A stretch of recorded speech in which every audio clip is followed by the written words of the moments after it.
Hi, I'm Mo, and my New Year's resolution is to find the ghosts of HR Puffin stuff.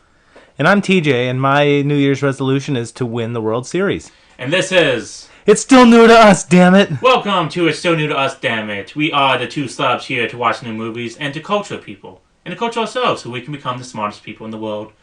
That's right. Yes. We do this for you guys. Exactly. And us, so we can get babes. That's right. Ooga ooga. Ah. Lots of babes. Exactly, so because we're werewolves from the 1950s in that one cartoon. Oh my gosh. Exactly. Well, it's a new year. It's 2022. Hopefully, it's not that bad. We're still in my mother's basement, so that's par for the course. not good for me, but good for you because it's not your mother's basement. It's my mother's basement. That's right. I can see all your baby toys here. Yes. That's very nice. Exactly. There's that dead raccoon. We don't. Oh yeah. It's just right there. Well, at least the cold weather, helps keep it preserved. Yeah, that's good. Definitely. That's nice. All right, how was your New Year's, TJ? Was it fun? Yeah, it was fun. I don't feel any different. I got to be honest. I don't feel any different. A little more tired than usual. Mm-hmm. It's like been 10 degrees here in the mitten, which is... It's fucking awful. Yeah. Well, it's normal now. Yeah. So. It should have been like 10 degrees a month ago, but global warming changed that, so... Yeah, it's pushed everything back a little bit, Definitely. so eventually 4th of July will be snowing. Yeah, definitely. Yeah. My New Year's was not great. I got kicked out of Christmas because my dad was sick and didn't get tested, and we had to cancel New Year's because my sister tested positive. Damn. So, please get vaccinated, folks. I got vaccinated again yesterday, so please do it. Please, so we can end this nightmare. Damn. Yeah, that's it. I think that's the only one. I think we're living with this shit at this point. Yeah. It's a bummer. That's it. I'm going to keep getting my boosters. Definitely. Y'all do what you want. Let's cut this sad bullshit and talk about things we want to talk about. Movies. That's right. The only thing that brings us joy. Nothing else. Nothing else. Only movies. Our lives are awful. Yes. Fucking awful. Exactly. Even though you have a girlfriend who you love very much. I do love her. She's wonderful. Yes, that's true. I have nothing! Well, don't worry. This podcast is going to get you oodles of babes. That's true. That's the reason why we're doing this podcast. Ooga, ooga, yeah. Exactly. Okay, so let's start the podcast. The new 6 movies we're going to do. Let's start. I guess I should start first then. Yeah, go ahead. So for my 3 movies, I've decided to go out and find a director that I haven't really seen before. I've only seen probably a few movies of his, and he's really quick acclaimed actor, still very huge now. His name is Paul Thomas Anderson. Not to be confused with Paul W.S. Anderson. Yes, the man who made Shopping and the awful Mortal Kombat movie. Hold on. The first Mortal Kombat movie is probably the best video game adaptation. Yeah, of all but being time. a bad movie, It's the best of its type. It's of its type. Leave W.S. Anderson alone. Okay, fine. Mortal Kombat 1 is fine. It's good. It's not good. It's not good, no. Okay, but Paul Thomas Anderson, I'm going to do something I want to call the San Fernando Valley trilogy, because all these movies take place in the San Fernando Valley. Ooh. So a cinematic universe? Cinematic universe that Paul Thomas Anderson has created. Real quick, is that a real county? Is it a real area? Yeah, San Fernando Valley County. Okay. Yeah, that's true. Good. So first one up is Magnolia, released in 1999, directed by Paul Thomas Anderson, and written by Paul Thomas Anderson. So he's an artiste. An auteur? An auteur, Yeah. as the French say. Okay, so if he was in French, he'd get respect. If anyone else just directed the movies, they would be spared. That's the way it goes. The only ones that they respect, I believe, are the auteurs and Jerry Lewis. Who was also an auteur. He directed, and I think... That's fair. I don't know if he wrote his movies, but he directed... How many years do we have until the Day the Clown Cried comes out? 2 years. Oh, baby. I think it's sooner than we think. Oh, we're going to make an article. It could be sooner. We are announcing now that will be an event on this show. Definitely. Absolutely. We'll watch it somehow. But anyway, sorry. Okay, so it is starring Tom Cruise, Mission Impossible, The Mummy, 2017. Philip Seymour Hoffman, The Big Lebowski, your favorite film. That's right. And My Boyfriend's Back, a movie about a zombie who comes back and tries to get his girlfriend back. I love it. Yeah. William H. Macy, Fargo, and Jurassic Park 3, the best Jurassic Park. That's so good. Yeah, definitely. Is that the one? No, that's not the one where the chick kicks a raptor out a window. It might be. I saw it in theaters, and I don't think I saw it since. I do remember a scene. That's the one where the kid collects the T-Rex pee, right? I believe so. I do remember there's a scene when the guy's cell phone is in a mound of T-Rex shit because he hears the... Or was it in the T-Rex itself? And No, he it hears was in T-Rex shit. Yeah, okay. And he hears it ringing. I watched that movie once at a sleepover I had at my brother's friend's house in It's bad. like 1999. It's a bad movie. Yeah. But William H. Macy is great. He definitely is. Alfred Molina, Spider-Man 2, Doc Ock, and also in the new Spider-Man. No Way Home, yeah. That's definitely. Right. And Dudley Do-Right, the extension of the Rocky and Bullwinkle universe. I know he's very proud of that movie. Yeah. Yeah, I'm very proud of that one. Definitely. Julianne Moore, The Hours, and Dear Evan Hansen, the scariest movie of 2020. Some say. And John C. Reilly, The Lobster and Holmes and Watson, the best adaptation of Sherlock Holmes. I don't see any other contenders that come close. Definitely. Okay, synopsis of this movie. An epic mosaic of interrelated characters in search of love, forgiveness, and meaning in the San Fernando Valley. So that's my first movie. Second movie, Boogie Nights. Now, Boogie Nights is like really one of the probably best films of past 30 years, 25 years. Really, every podcast has done it. I've never seen it. You've never seen it. So this is actually going to be really exciting. I've listened to so many podcasts that talk about Boogie Nights. Boogie Nights. And now I'm actually going to see it. I'm actually going to see some dick, so that's good too. I do know of the legend of Dirk Diggler. Yeah. Yeah. So this will make up for where Midnight Cowboy let us down. Exactly. Fuck you, John Voight. Released in 1997, directed by Paul Thomas Anderson. Written by Paul Thomas Anderson. Auteur? He's an auteur. Starring Mark Wahlberg, The Fighter, and Planet of the Apes 2001.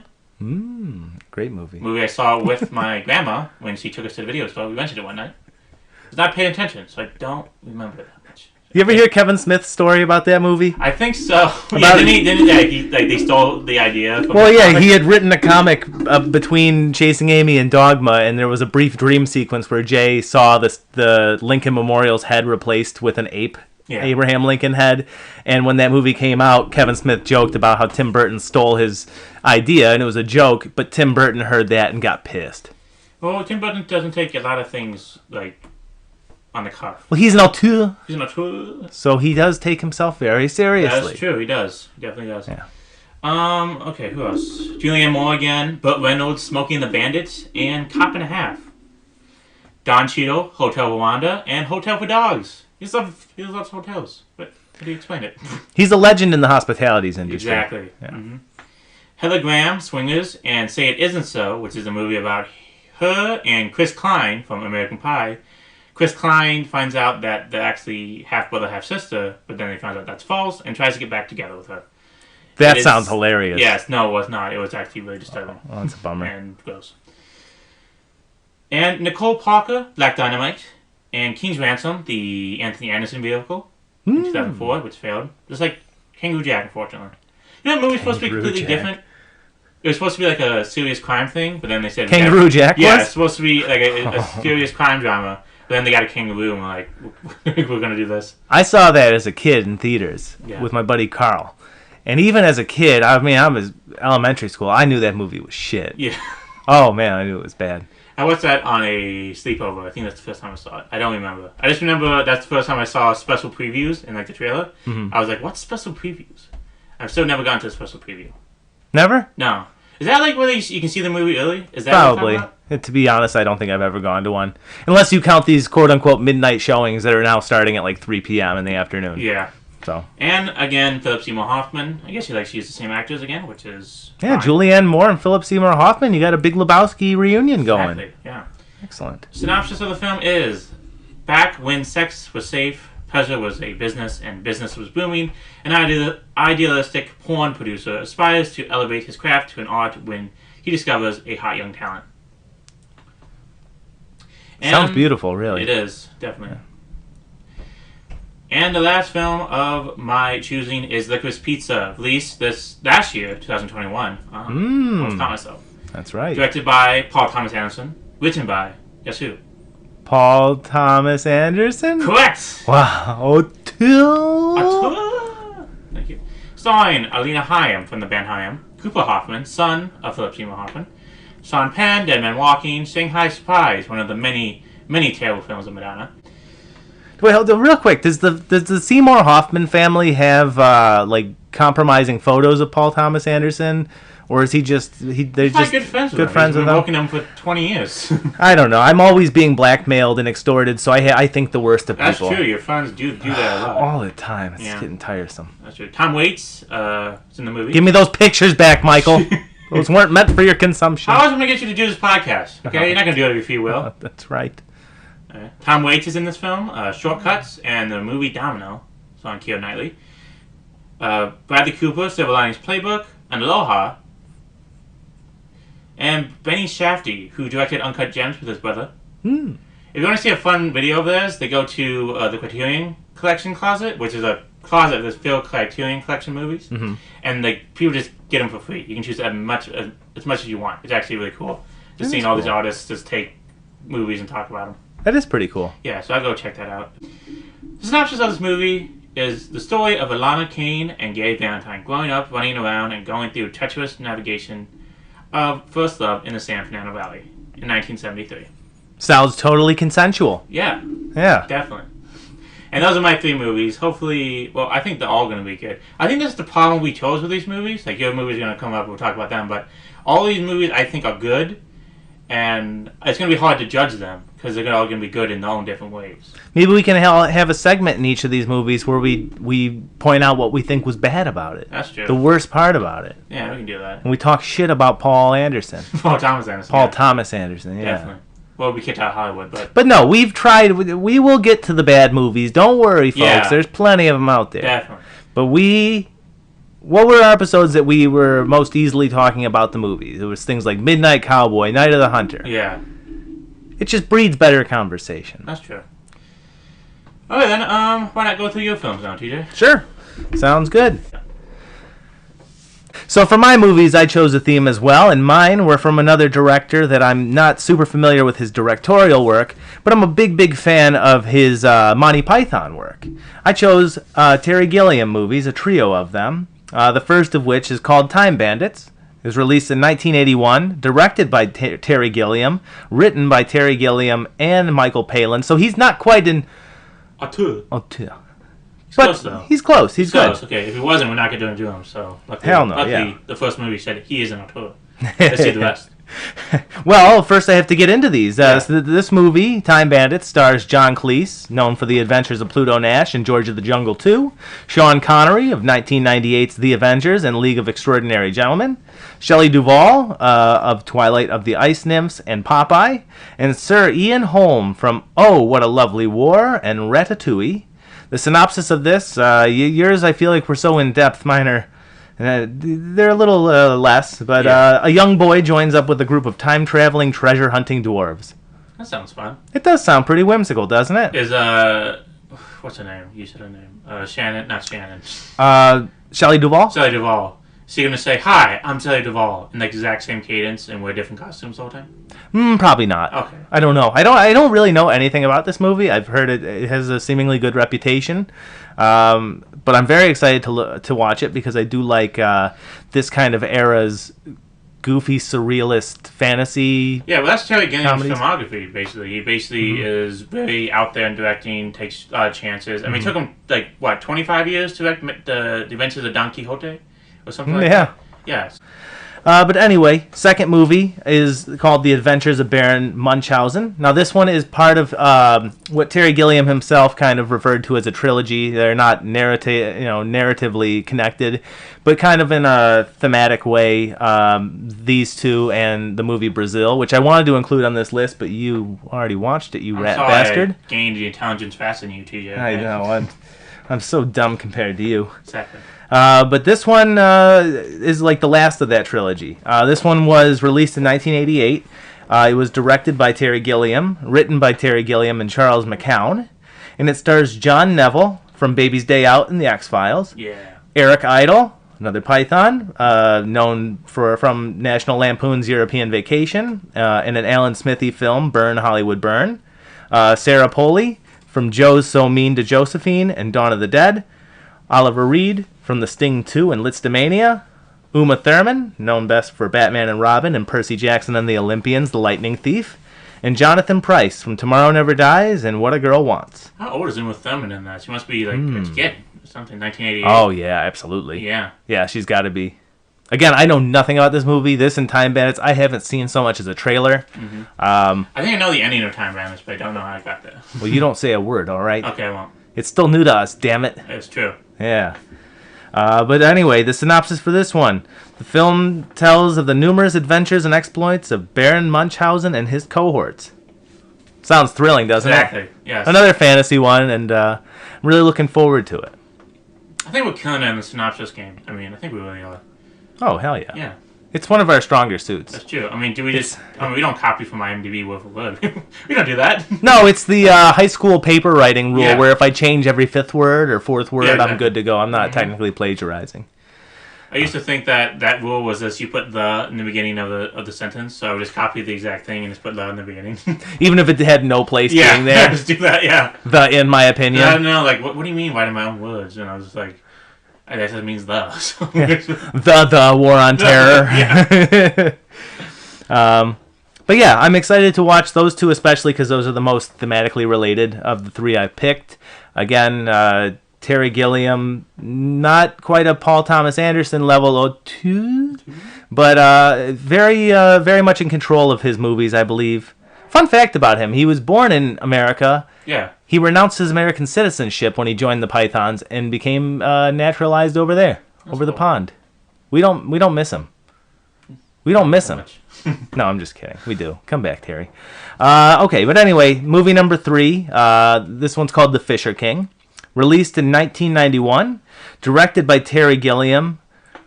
Written by Richard LaGravenese. What? Terry, no. Are you saying he's not on a tour, TJ? He's not an auteur. Damn it! Damn you, Terry.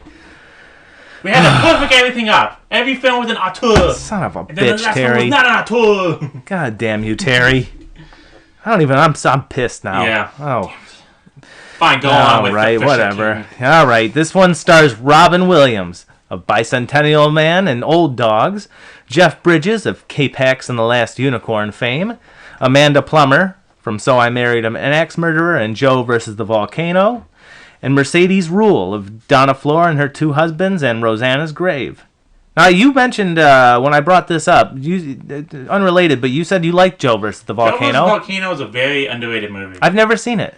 Yeah, it came out during, it was kind of his mini flop period in the 90s, like before he did Forrest Gump and Philadelphia. He did Bonfire of the Vanities, which bombed tremendously. Yeah, I know the story of that one. Yeah.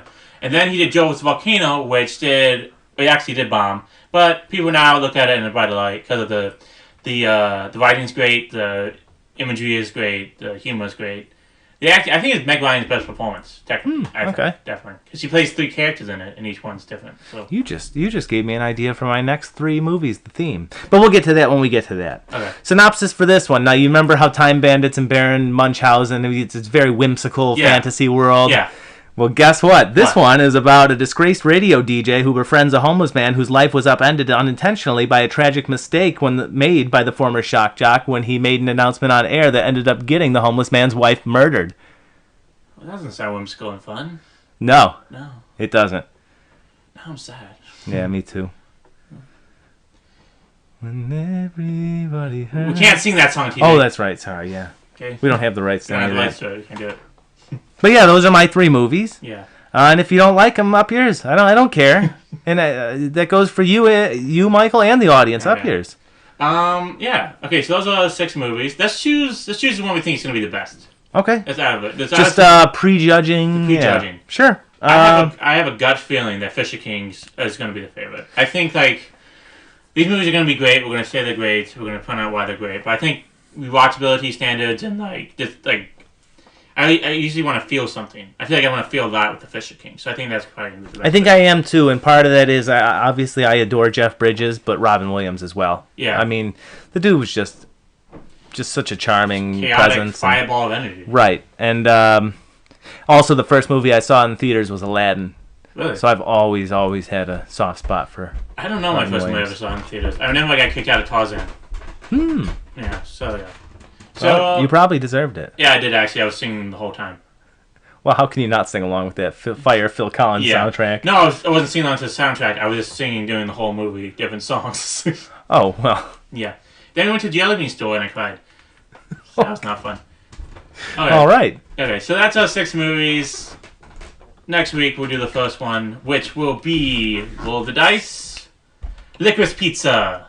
Licorice Pizza, our most recent entry to date. Yeah. And we actually will eat licorice pizza to celebrate. That sounds horrible. Yeah, it's gonna be. Is it black licorice then? Or? Yes. Oh. The one that turns you into a demon in that one Nickelodeon game. Who the fuck likes that stuff? Demons. Apparently, yeah, that's all I can think of. Definitely. Well, I'm Mo, and my New Year's resolution is to find the head of Walt Disney. And I'm TJ, and I don't really have anything that could top that. Nobody can. Do it.